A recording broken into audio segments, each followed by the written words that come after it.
Hi there guys, my name is Travis Field. I'm a rig welder from Edmonton, Alberta, Canada. Today we're going to be doing a structural welding certification on Klay and James here. This is a welding certification that we do in Canada. Klay will be doing the 1G, the flat position, and the 4G, the overhead position, while James here is going to be doing the 2G, the horizontal, and the 3G, the vertical up.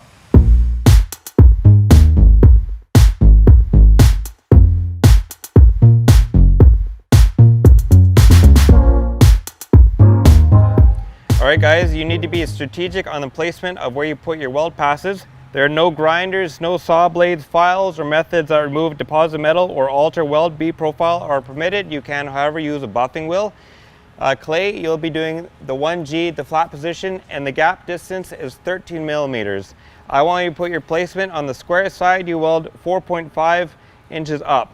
Next, you weld 1.5 inches up on the bevel. You stop and you show me because I want to see your starts and stops.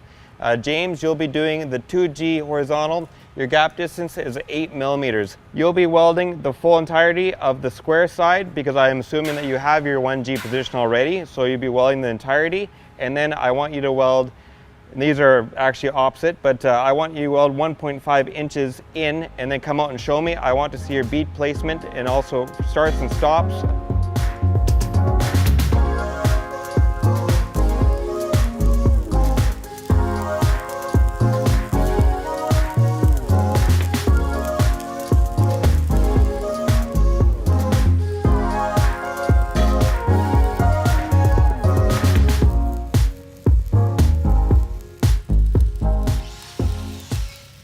Now the way I've done it right now is typically when you do this particular CWB weld test, typically you do the 1G, okay, you get it over with, you show the inspector says good, then you do the 2G and so forth. You do not do what we're doing in the video here, where we're doing the 1G, the 2G, the 3G, and the 4G all at the exact same time, okay, so you don't do that. But just for the sake of speeding up the video, and because within this week we have been trying to get a lot of videos out with both Klay, myself, and James at the Weldtube there in Houston, Texas there. So we're trying to get a lot of videos done, and we're trying to expedite the weld process. So right now Klay and James are working on the CWB pieces, and we're just welding them really quickly, trying to hurry up the welding video. The guys are doing a really good job. The welds are really great, and everything is looking fantastic. All right, so you see what the guys are going to do here. The 1G, the 3G, and the 4G. On the square piece here, the square bevel, they're going to weld from here 3/4 of the way in, they're going to stop. Next, on the bevel side, they're going to weld from here 1.5 inches in, they're going to stop. They're going to bring it up to myself. I'm the acting welding examiner in the video here.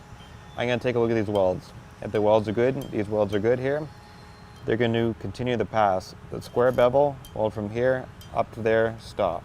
Next, weld on the bevel side from here all the way up to here, stop. Come back up to me, I'll visually inspect it, it looks good. They fill and cap it. After the fill and cap, I visually inspect it, looks good. I give them the next test piece. This is a 1G, they'll move up to the 2G. 2G is good, up to 3G. 3G is good, up to the 4G. Now, when you do the 2G pass, the 2G is a little bit different than the rest of the passes here. The 2G is kind of closed in a little bit, but also see the 3G, and the 4G will be at a 13 millimeter gap, whereas the 2G, the horizontal, will have an 8 millimeter gap. When you do the 2G, I'm going to assume that you have your 1G flat position already. So therefore, rather than weld 3/4 of the way up, you'll weld from here all the way over to here and stop. So you weld the whole bottom bevel, square bevel first. After that, you'll go to the top bevel and weld 1/4 of the way in. You'll stop. When you bring it up to me, your single start looks good, continue on. You weld from here to there, stop. You bring it back up to me, it looks good, you feel and cap it out. You bring it back up to me, it looks good, then you get the 3G. That's how this test is going to be going on. Also, you have a time limit of about 45 minutes for this test. In this particular video here, the guy is going to be doing 2 tests at the same time, just for time restraints. I got given the go-ahead to complete my second pass and going to demonstrate the tie-in portion of the 1G second run. So I struck the arc about half an inch before the start, and just moved back into that crater I left and just continued on. Now I'm running out into the backing strip just so I don't leave a crater or underfill for the consecutive passes. So the guys are doing a fill pass here. Basically, with the CWB weld test, as you are not allowed to remove any deposited metal, any weld discontinuities of any sort, you're only allowed a buffer and a hand brush if you wanted. But basically, a welder needs to be strategic as to where each individual passes are to be placed.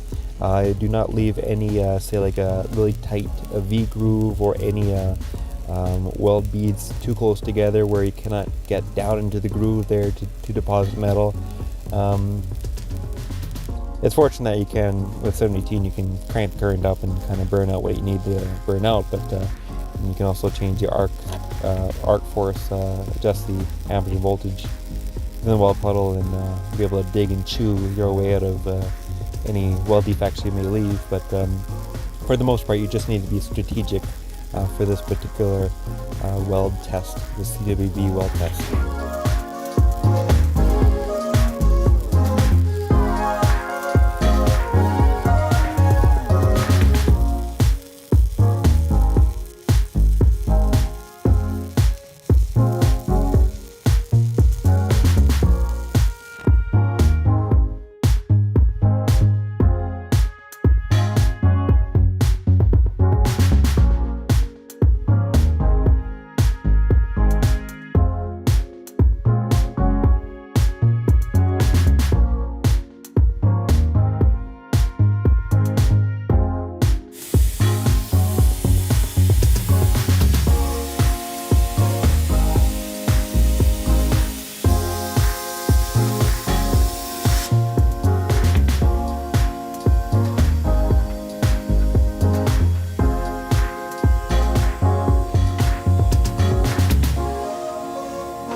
In conjunction with the bending of the straps, we're going to macro and just see exactly what is going on.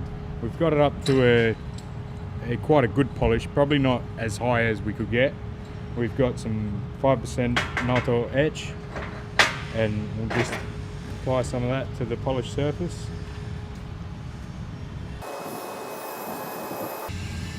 And that's our all weld metal there, penetrated into the back end strip, into the straight edge of the straight prep, and no lack of fusion into the beveled side of the prep. I'd say that's a good macro. The etch kit also came with some Fry's reagent, which will just create a bigger contrast between the base metal, the all weld metal, and the base metal of the back end strap.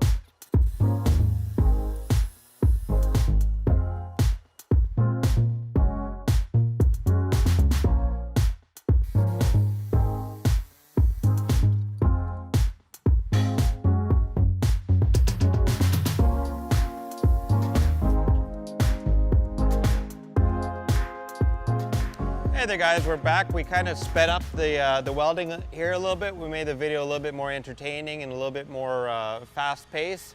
But if you are more interested in CWB, please add some comments, questions, and maybe we can even do a series on CWB and also other structural welding. Please follow South Coast Welding Academy on their Instagram and also Weldtube on their Instagram and their YouTube account. Thank you.